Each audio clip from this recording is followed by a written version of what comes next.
ఏందయ్యో జిలేబీ చేపను పట్టుకొచ్చారనుకుంటున్నారా? ఈరోజు మా చెల్లోకి వెళ్ళాను, జిలేబీని తెచ్చాము.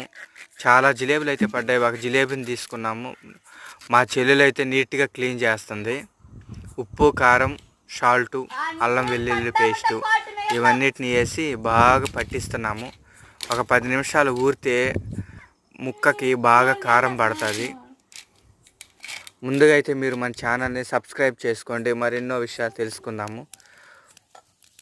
ఇలా బాగా కాల్చిన తర్వాత తింటే చాలా టేస్ట్గా ఉంటుందని యూట్యూబ్లో చూడడమే కానీ మొదటిసారి మేము ఇలా చేస్తున్నాము.